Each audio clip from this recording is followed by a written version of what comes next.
Breaking news, the Walt Disney Company is changing the way that disability access services go for the entire company. Let's talk about that and why it needed to happen on That Park Place. Hello, I am Jonas J. Campbell, an investigative reporter for That Park Place, and here with me is the guy that I go to for all of my theme park questions, Mr. Vash Sky. Vash, can I ask you, when is the 3 o'clock parade?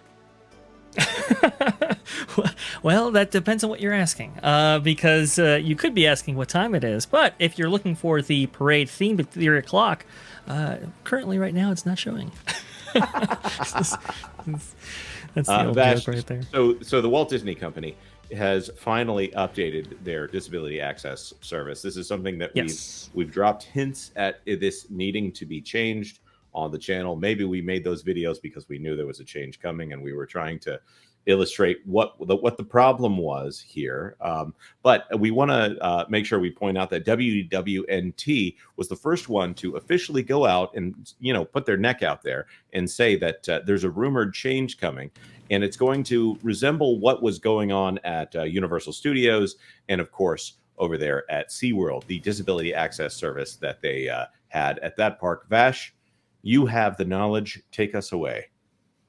Yes, for sure. And you are correct right there. Walt Disney World News Today was the first person to kind of put out the big rumor there and saying, hey, big changes are coming. And this has been, it's apparently this has been in the works for some time now, as early as at this point, probably about 8 or 9 months that I know of, that this has been kind of in the works. Behind the scenes, Disney has been conducting a lot of surveys and a lot of data mining to examine the DAS usage as it relates to their parks. And there has been an uptick, which we'll get into in a moment. But, ever since the dawn of Genie Plus, interestingly enough, the systems have, let's say that the usage has increased to a point that Disney doesn't consider natural. I'll put it that way.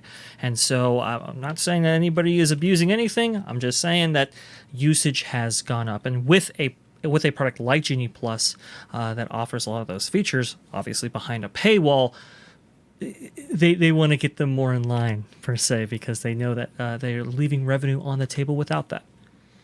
And not to say that Disney is trying to monetize disabled guests, but maybe trying to make sure that those that abuse the system aren't doing it for a monetary reason. Yes, that is a great way of putting it. And so this morning right here on April 9th, at 11 a.m., according to Robert Niles, the Theme Park Insider, Disneyland Walt Disney World to change disability access plans. This is some big time changes here. The Disneyland and Walt Disney World theme parks are about to revamp their procedures for accommodating guests with accessibility needs. The changes come after use of Disney's DAS, or Disability Access Service Pass, among guests has more than tripled at the Disneyland Resort over the past 5 years, according to park officials. So that's it's quite an uptick, to be sure. Wow. Now, and they will go into who this service is primarily for right here. Obviously, guests with, especially young children with autism and so forth, and those have, they've gone up precipitously. Not suggesting otherwise. However, for Disney themselves, it's like, okay, this is a lot here. The DAS Pass will remain, however. Disney is putting together a new team of cast members and medical experts to determine which guests will get the accommodation, which allows guests to use Lightning Lane rather than standby queues without additional charge. Starting later this spring, visitors will no longer go to guest relations for accessibility passes. Instead, they will go to a new team who will recommend accommodations based upon visiting parties' description of their needs and how they are accommodated elsewhere. That's a big change too. A lot of people would go to guest relations, and obviously, you have guest relations cast members who are usually long tenured employees. It's quite the labor cost to employ all of those long tenured cast members at that specific location right there. So changing where you can actually get it, putting it, I believe Walt Disney World News Today indicated that those would be, before you even enter the park. Those are also big operational changes as well. Yeah, that also means that once you once you hit the turnstiles there, if they are even turnstiles anymore, who knows these days, as they keep trying to update the way that you get into the park. It sounds like it'll be better show once you actually get into the park. You will know exactly where you stand with the Walt Disney Company, for lack of a better term. That's a very good point, and it should take a lot of the brunt off of those guest relation cast members in the morning, and that area specifically for people who might want to use those for, guest services or City Hall for other reasons. Quote, Disney is dedicated to providing a great guest experience for all guests, including those with disabilities, which is why we are so committed to delivering a wide range of innovative supportive services aimed at helping our guests with disabilities have a wonderful time when visiting our theme parks, Disneyland spokesperson said. The changes will go into effect May 20th at Walt Disney World in Florida and June 18th at Disneyland Resort in California. Until then, applications for DAS will continue as before, through validity periods may be reduced to 30 days in advance of the procedure switch. So guests are encouraged to read. I believe, yes, the pages include links for people to browse options by disability category, including mobility, neurodivergent, hearing loss, and blind and low vision. Link pages below. But they're talking about how maybe perhaps DAS isn't necessarily appropriate for your specific needs. And so they're through their contact page and how you are going to maybe necessarily attempt to get a pass beforehand before you even get to the park, that contact can recommend stuff like join options for later in the queue for that specific individual, if that is appropriate. Maybe a small child, perhaps. You have other ways of mitigating queue times for that specific individual with rider switch and so forth. So they're going to offer a lot of these services to you with the appropriate recommendations necessary before you even get to the DAS conversation. Yeah, that makes sense, because the needs of someone with neurodivergence are different than than a person with mobility, or not necessarily the same as a person with a mobility issue. Yes, absolutely, 100%. And we talked about how there are some,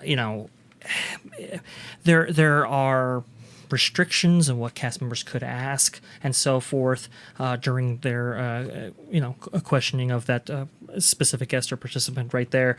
And you can see right here, Robert Niles' article actually makes reference that U.S. federal law prohibits businesses serving persons with disabilities for asking for medical records or details about those customers' medical history in order to determine accommodations. According to that Walt Disney World News Today rumor, the suggestion was that maybe they would go with an outside service like SeaWorld, Six Flags, and Universal have recently incorporated into their plans. And it looks like they are. It looks like here, unlike at other theme parks, which have outsourced disability access process to a third party, trained Disney cast members will be making decisions about access in consultation with Inspire Health Alliance employees as needed. So they are partnering with a third party, but they're still having control over their system. It's a key difference between what they've done before and also what other theme parks have implemented in this space. I think this is very interesting, because the initial reaction to the idea that they were going to be going with the same service that was used at Universal and with SeaWorld, that was met with a lot of negative responses, even though that was probably the easy, most responsible pathway for them here, other than having people who maybe there are some people who believe that they need DAS that maybe Disney would not agree with them, but they would give them DAS anyways, because they're not going to be going to dig into someone's private medical history. If they're working with someone like Inspire Health Alliance, those people might be better trained on HIPAA laws that are very important in the United States for making sure that that documentation does not get maintained or is locked away and kept private, as opposed to expecting a Disney cast member to know all the rules around HIPAA, which is complicated in a big legal tight wire that has to be navigated when dealing with medical issues. I also think it's probably beneficial to take it away from guest relations and guest relations cast members specifically, and having a dedicated team for it. That's probably a better route to go with the system moving forward, because there was a lot of pressure, as one could probably imagine, on those guest relations cast members dealing with this and all the other concerns that guests have when visiting at these parks daily. This is like we have mentioned already, this is a change from that rumor right there that may have suggested that you actually have to use a service like the International Board of Credentialing and Continuing Education Standards, and then submitting medical documentation. Apparently, according to Walt Disney World News Today's new post, apparently you won't have to do that. It says right here the new service will launch, and then no medical records will be required. So that's a big move from that rumor that we were reporting on, which I think is a step in the right direction. But it says right here, park officials said that they want to ensure that DAS is reserved going forward for guests with developmental disabilities, such as on the autism spectrum disorder, or who are not able to wait in queues, rather than have it continue as a catch-all solution. So like I said, they're going to offer a range of services. DAS is only one of them, and it looks like there will be some safeguards in place to prevent abuse in the future. Yeah, and I think that's good. And also say in defense of WDWNT, we had heard a similar rumor from a very reliable source. So if I'm going to say this, I don't think that WDWNT got steered in the wrong direction. I think they heard a plan that was probably in motion that was later modified into the form that we're seeing today. Right. I agree with that assessment for sure. So with that being said, we want to throw this to the people who care about this in our comment section here. Please tell us, what do you think about this change? Are you happy they're not going with the system that other theme parks are using? Are you a person who has used DAS and found it either lacking or a little too inviting?